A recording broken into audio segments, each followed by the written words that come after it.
Mga kapatid, January 6 today, kaya usapang Three Kings Day tayo o yung tinatawag din pong Epiphany. Ito ang araw na ginugunita ang pagbisita at pagbibigay ng regalo ng tatlong hari kay Baby Jesus sa sabsaban. Ang Three Kings Day ay isang global tradition din.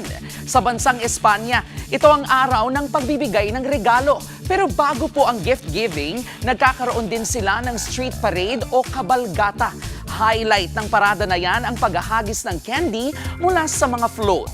Sa bansang Puerto Rico naman, nagiiwan ang mga bata ng grass o damo sa mga kahon ng sapatos sa bisperas ng Three Kings Day. Para raw yan sa camels o mga kabayo ng tatlong hari.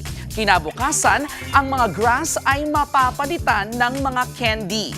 Sa ilang lugar sa Europa, sinusulatan naman ng C plus M plus B ang mga pinto ng bahay gamit po ang chalk. Tanda ito ng house blessing. Sinasabi ring ang tatlong letra ay initials ng tatlong hari na dumalaw kay Jesus.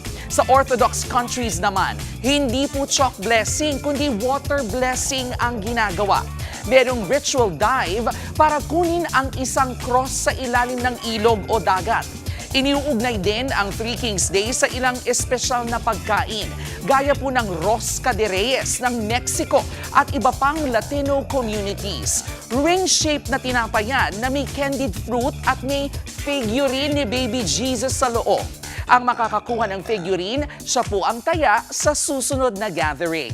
Ang France naman may galette de roi, isang uri ng pastry na may lamang fève o yung charm na itinago sa loob nito. Ang makakakuha niyan magiging king or queen of the day. Ang Epiphany Week po, hindi lang tungkol sa tatlong haring bago, kwento rin po ito ng tradisyon at celebration of hope and blessings. Mga bagay na gaya ng K-alaman ay maituturing din pong K-yamanan. K-okay. Mga kapatid, Jervy Wrightson po, eto na nga. Para sa latest showbiz news at iba pang K-alaman, mag-follow at mag-subscribe na sa social media pages ng News 5.